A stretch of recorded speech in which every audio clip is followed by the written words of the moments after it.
Thank you all for allowing me to be at Sana and Daba. As you can see, I'm not necessarily in the kind of shape that I would have assumed would be advantageous for this experience. But again, I appreciate your patience and certainly the cooperation and support of everyone from the Chief Rabbi's office and all others who have been engaged with us in this have made this as easy as it could possibly be. And I look forward to perhaps being able to be with you on other occasions when I don't necessarily need to be talking from a hospital bed. This particular session, I had initially called it Raising Sexually Healthy Children, and people at Sandai and Daba thought it best to be calling it Raising a Moral Child in a Promiscuous World. So we'll see if we can deal with both of those things, and both of them I think will be challenging, and I look forward to being able to giving you some sense of direction and how to cope with this very complex situation. Let me start off with a situation that we became aware of not too long ago. It seems that a family who are neighbors of our children have 4 children, the oldest of whom being a 15-year-old young man, and she fell pregnant, and they decided that it was time for them to tell their children. So she and her husband sat down with their 15-year-old son and said to him that he was about to have another sibling, and he said to them, after thinking about it for a moment, "I know what you did, and it's disgusting." Well, I think that really sort of gives sufficient reason for us to be able to confront this entire aspect of human interaction, and in fact is how do we raise sexually healthy children?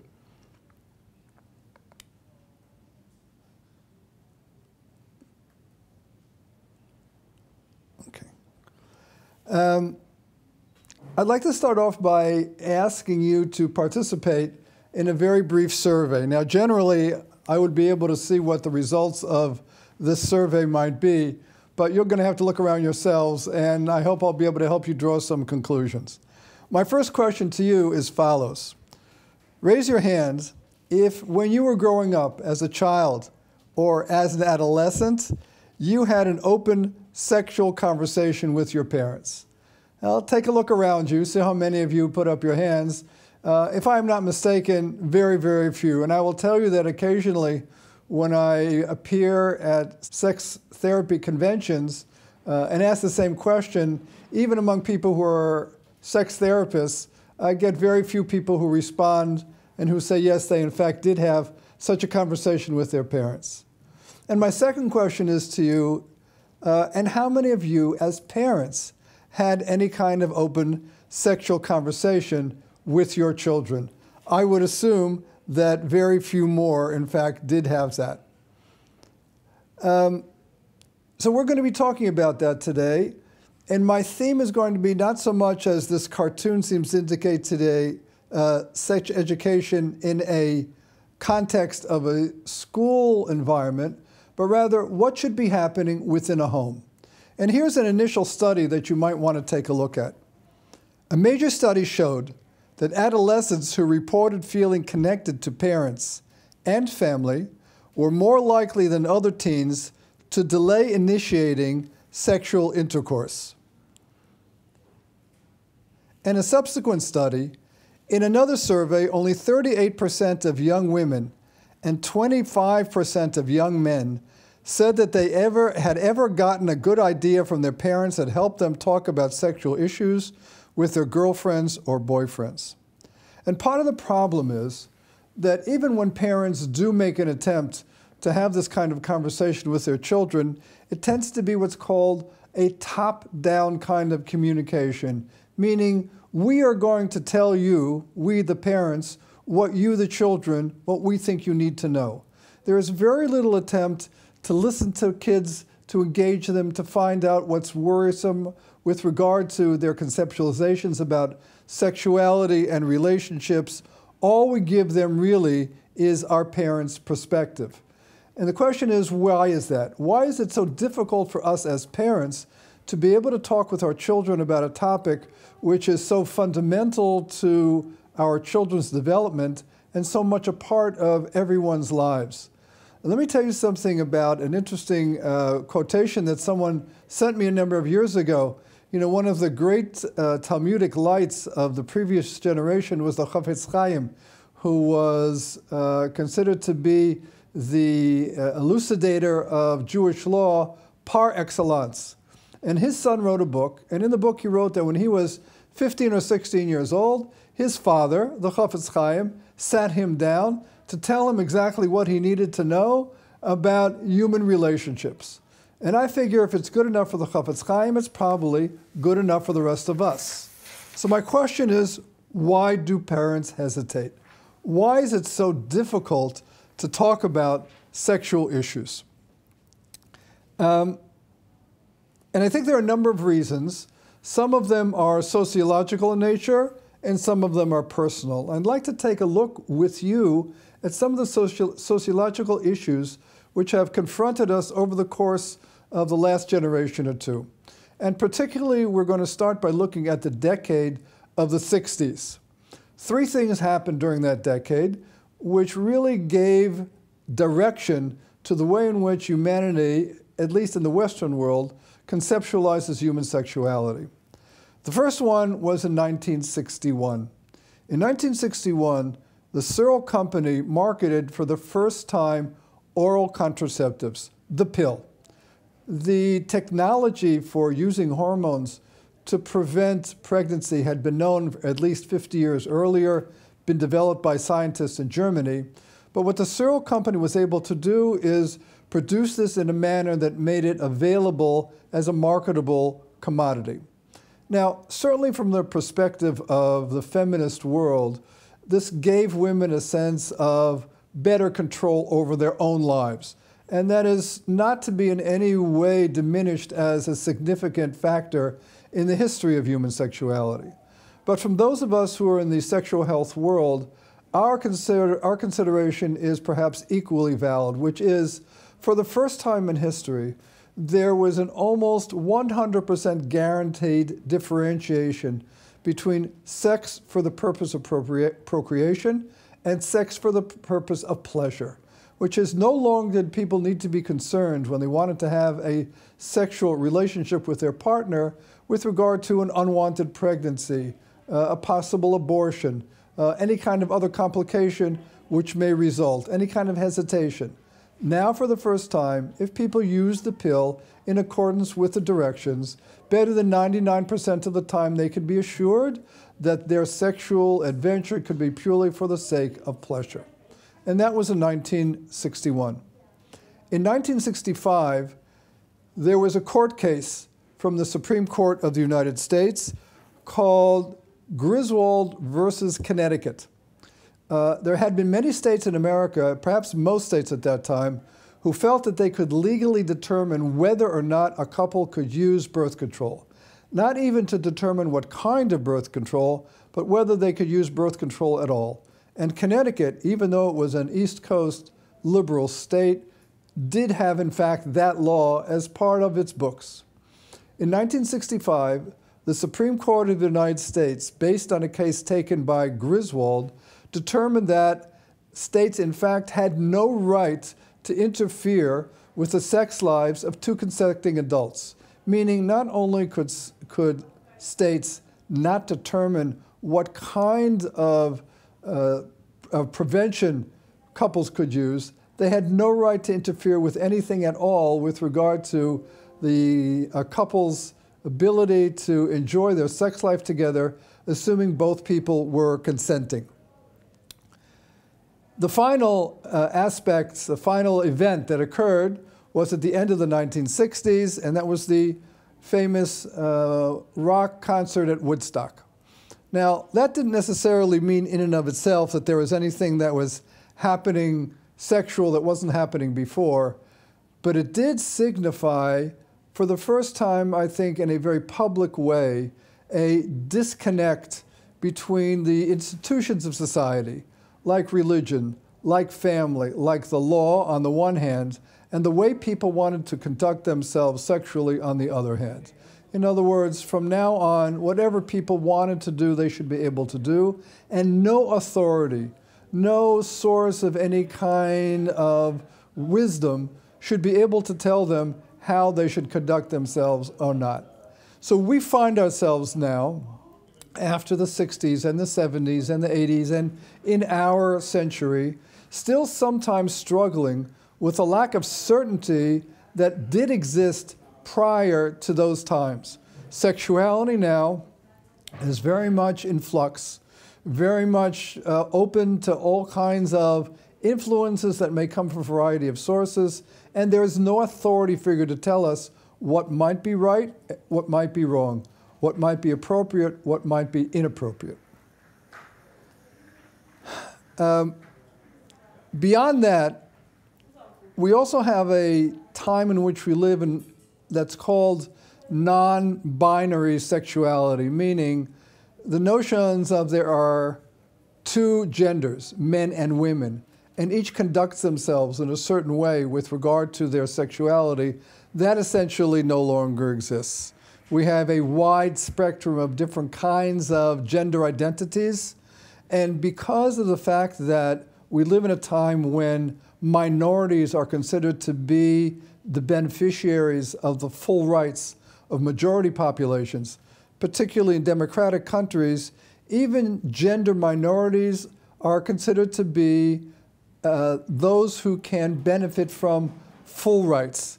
In other words, it doesn't matter how you see yourself, it doesn't matter what your body looks like, it doesn't matter where you're a man on the way to being a woman or a woman on the way to being a man or someplace in between. You have the rights to determine who you are and to conduct yourself accordingly.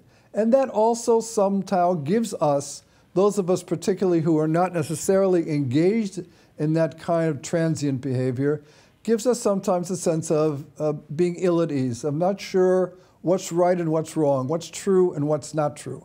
And that also makes it somewhat difficult then to talk to our children because of our own sense of lack of assuredness of what human sexuality is all about.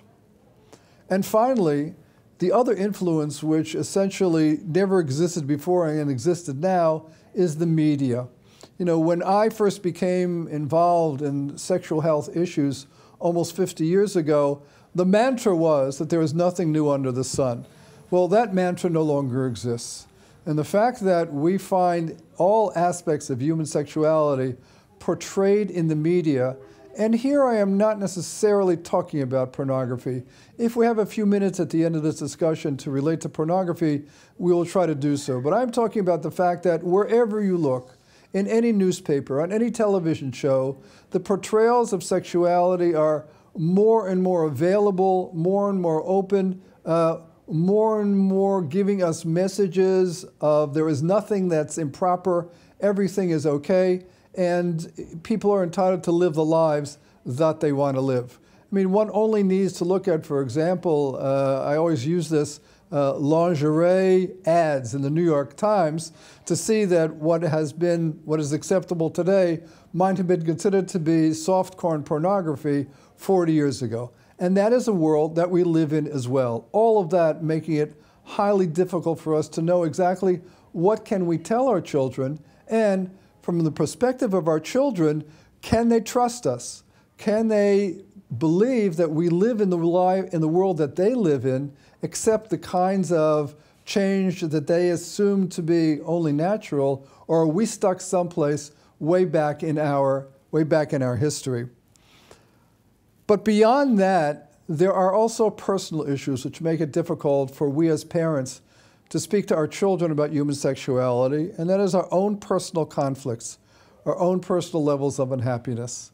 Whatever the statistics may be about how many people are comfortable with their own sexuality or not, the fact is that enough of us do have issues that come up along the course of our lifetime that make it difficult for us to be able to speak to others about a topic in which we are not entirely certain in and of ourselves. We are confronted by conflicts that arose in our own past, which we have not resolved, by issues which arise between any two people who are trying to pull together a sex life when each of them comes from a very different place. And in that context, trying to talk with our children makes it much more difficult. And finally, we are often afraid of the question, meaning when we begin to talk to our sexuality about our children, are we afraid that they are going to ask us about our own sexuality? Well, let me guarantee you that 99% of all the children around have absolutely no interest in what their parents are doing in bed. The thought that even the notion that their parents are sexual, or that perhaps even at one time their grandparents were sexual, is enough to drive them into another room entirely. So being afraid of that question really doesn't give us an excuse for raising sexual issues with our children. But because of all this hesitancy, we have a tendency to look towards others as sources of sex education. We look towards school-based programs, and I don't know what happens here in South Africa. I can speak for what happens in the United States and Israel. Most of those school-based programs tend to be very technical, tend to be very negative. This is what you should not do. This is how you should not behave. What we don't have are programs that tell us about the beauty of sexuality, the pleasure of a mutual relationship, the notion of connecting in a way that's not just physical, but again is spiritual, is psychological, is emotional. No one talks about those in any of those programs. And I remember growing up that frequently those programs were placed in the hands of the physical ed teachers. Why they seem to be more expert about human sexuality, I really have absolutely no idea. And what we have today is premarital teachers for young grooms, young brides, primarily in the religious world, who are supposed to give these people some essential information before they get married, whether or not they have some of that information. Now, the truth is that these kinds of courses usually take place relatively soon before the wedding, at which time the brides and grooms tend to be worried about many other things in their lives and not necessarily focused on what their lives are going to be like as sexual beings with the so-called rights that, the standing under the chuppah gives them. This whole construct of people who are giving guidance before marriage for brides and grooms is a new construct. We don't know if it's successful. We don't know if it's actually going to resolve the situation. But I will tell you that for the majority of us who are sexual health professionals, we find this to be too little, too late, and does not in any way answer the question. Which really brings us back to the primary issue that I need to focus on, which is what is the responsibility that parents have with regard to their children? The problem is that we abrogate our responsibility as parents. We don't talk to our children, and we assume that other people will fulfill that responsibility. We look to educational-based programs, to premarital counselors, and we find at the end that our children end up being confused, poorly educated, and perhaps even worse, have no one to speak to at a time in their lives when they desperately need to speak to someone. So what I'd like to do with you now is go through some guidelines that may be of assistance when you do speak to your children. Again, our focus here is not if you will speak to them, but when you will speak to them, okay? So first of all, know yourself. You need to clarify your own values and expectations. It's not at all unusual that people never think about what their own sexual values are. Their sexual expectations may be related simply to the relationship in which they are, not necessarily in a way that they want to raise their children. Having a conversation about this with your spouse is great for being able to say, well, this is the information we'd like to impart to our children. And again, we must keep in mind that we as responsible parents do in fact take seriously raising our children in just about every area of their life. And that includes all kinds of values with regard to how they should conduct each other. This should be part of our responsibility towards them as parents, as we being parents, and as them as well. Stay away from generalizations, okay? There's no such thing as all men or all women. We like to look at that. It makes our lives easier. But the point is that each man and each woman is individual. Each person will have her or his own way of looking at the world, his or her own history, her or his own sense of culture and values. And it's important that we raise our children with a sensitivity to look at each individual simply as an individual, to be valued as an individual. Our being able to talk about this topic of sexuality creates an atmosphere of openness and acceptance, meaning you can talk to me about anything. You can ask me anything. There is nothing you will say to me that is going to make me get up, run out of the room, faint, or love you any less. And not only can you talk to me about that now, but because we've been able to initiate this kind of dialogue, you'll be able to talk to me about that in the future as well, when issues, in fact, may be more complex, may be more difficult for you to deal with this. Sexuality is broader than just sex. Sexuality includes a sense of how we see ourselves, how the world sees us, male or female, and what our gender identity is. In other words, our sexuality encompasses the totality of our lives. It's not just sexual organs, it's not just sexual relations. It's the fact that we as men, we as women, we as something that may be in between, we project a message to the world and we respond to that world. And it is critical that we are able to talk with our children about that kind of interaction that we will have with the world now and as they mature in their lives. Next, we are all sexual beings from birth to death. That means that even during pregnancy, right, male embryo will be able to have an erection simply because of the impact of hormones on that very small penis. We are sexual all the time. We are never not sexual. How that becomes manifest, that depends on what society allows us, what our families allow us, and how comfortable we are with ourselves. But this notion of this is the way we were born, that we are hardwired to be sexual, ends up being an essential aspect of how we formulate our identities.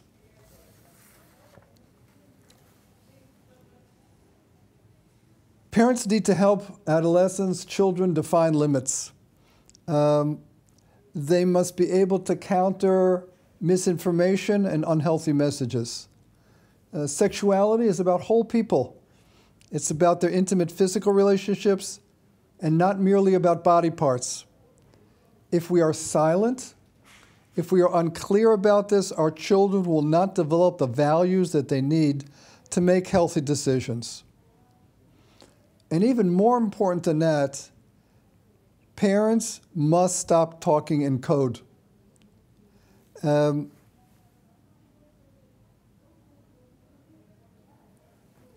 Language needs to be accurate. It needs to be precise. We need to use descriptive terms that are clear to our children. We need to talk about facts that are clear to our children, and we need to give them guidance. It's not easy to find a comfortable language.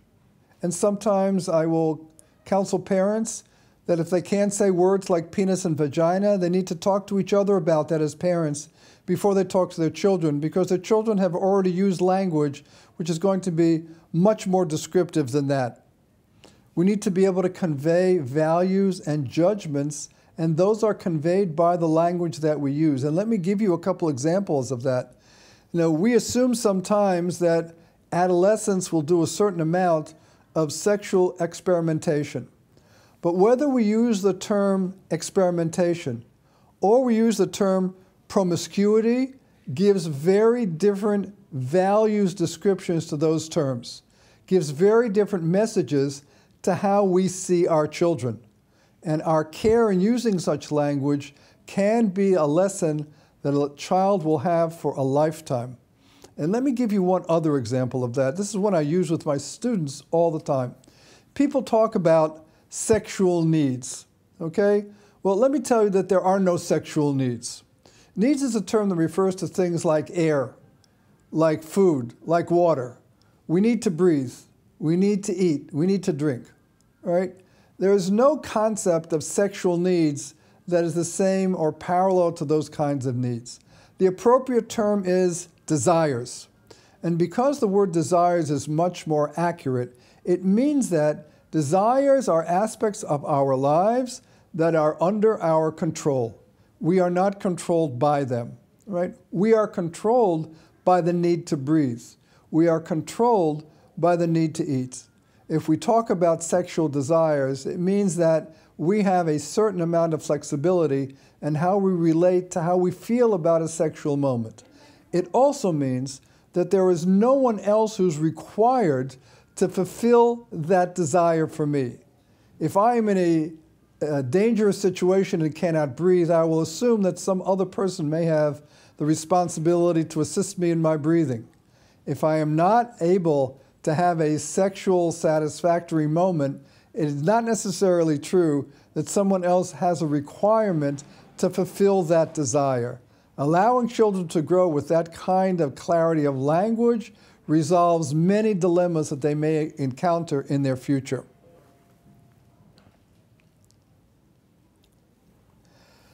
Parents need to define and set adequate limits for their children, right? Anyone who's raised an adolescent knows that adolescents bounce off limits, right? They may not always accept our limits. They may not always feel comfortable with them. But our responsibility is to set sexual limits for our children as we set limits in every other aspect of our lives. Sometimes we may set limits that are somewhat stricter than necessary so that our adolescents can have a certain amount of flexibility. But nevertheless, it is important that both parents are in agreement on what the sexual limits are with regard to appropriate behaviors that their children will be part of as they move on in their lives.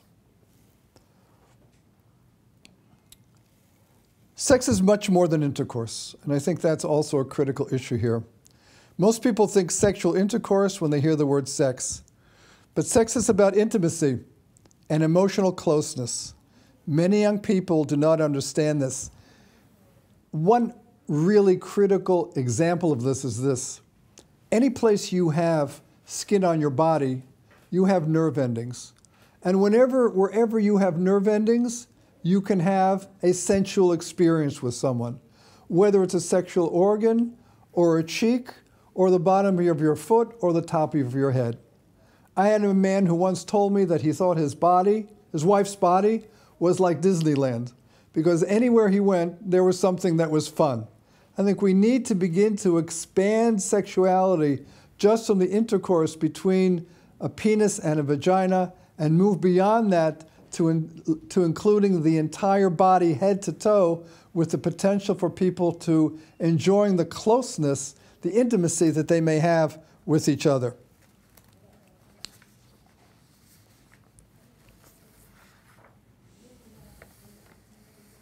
All sexual behaviors are somewhat on an intimacy continuum. One end of physical closeness can be touching something like a face or hands, and another end can be touching genital organs. And there is a parallel with regard to emotions as well. Sometimes informations that we share with each other can be things like our favorite hobbies or our favorite sports teams. And sometimes intimacy can include sharing trust that allows us to impart information to another person that we may not feel trustworthy with anyone else on the planet.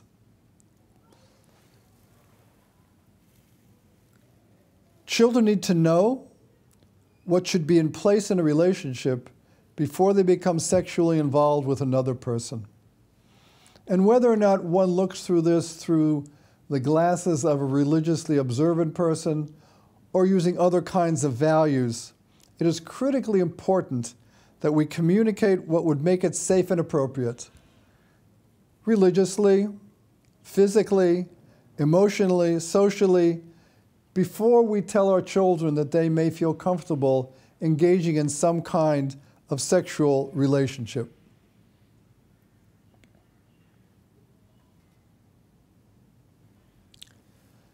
And it will happen at times that your children will refuse to talk to you about this. They just don't want to hear it. You're not the person that they see as an authority figure. Please do not give up. The message to them is, it's my job and it's important to me that I share this information with you. We don't have to discuss it now, but you really need to listen. Okay? The fact is that young people get too little sex education, too little guidance, and they get it too late, and often what they get is harmful information.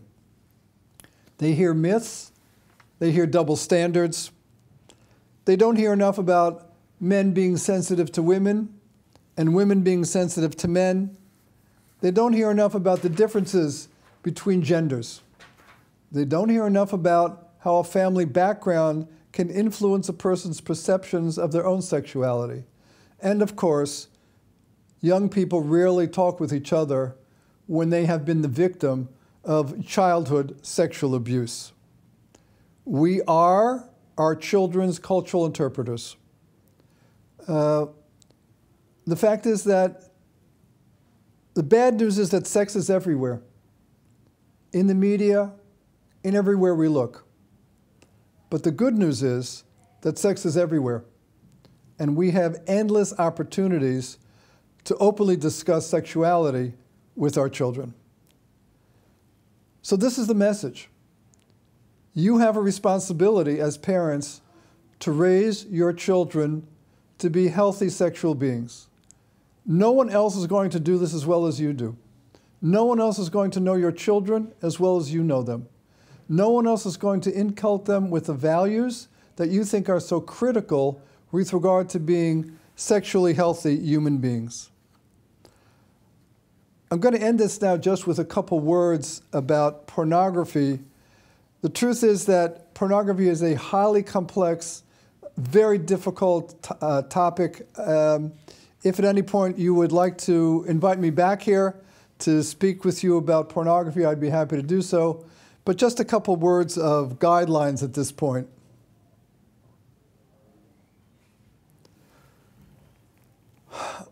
One is this: your child will see pornography somewhere. You will not prevent it. Let me give you an interesting historical insight about this.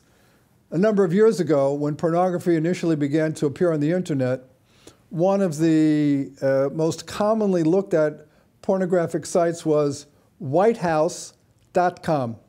It was a pornography site. Well, before parents discovered this, thousands of children who were given assignments to do some kind of research on the White House in Washington, D.C., got a very different kind of education, okay? If you want to know about the White House, it's whitehouse.gov, G-O-V. So be assured that even if you have a filter system on your computer, your friend's computer will not have, your child's friends will not have, and all other ways that they are able to interact with the electronic world will allow them to some point see pornography. Second, the first conversation that you have with your children about sex should not be because they saw a pornographic internet site. If that's true, then you better take off your parental guidelines. They should well know about sexuality before, by accident, they discover something on the internet. And finally, if your children are open enough with you to tell you that they have seen something that's pornographic on the internet, make sure you ask them exactly what they saw. That's going to be critical in terms of the way that you relate to them, how you help them understand what they saw, and most importantly, how to differentiate between fantasy and reality. Let me finish here with a quotation from a Jewish religious book which discusses how important, in fact, it is for parents and children to be able to discuss this matter with each other. This is from Sefer Kedusha, as quoted in Marital Intimacy by Rabbi Friedman. And he says as follows: There are young people who do not know how to observe the mitzvah of ona, the commandment of marital relations, because, to our great sorrow and distress, in our time, the inner bonds between father and son and mother and daughter have been sundered. Matters of intimacy and knowledge of the private matters that transpire between husband and wife in previous generations were transmitted from father to son and from mother to daughter with love. My blessing to you is that you feel comfortable enough to transmit sexual information, all matters of intimacy, to your sons and to your daughters with love, and that may this conversation between us now allow you to begin to feel much more comfortable in raising this so critical issue with those who are going to be coming after us. I thank you all for your patience and listening to me from this hospital bed. I thank all of you who are involved from the office of the chief rabbi and all of those with whom he was involved in making this experience as positive as it could possibly be. And I look forward to seeing you again at some more fortunate time in the future.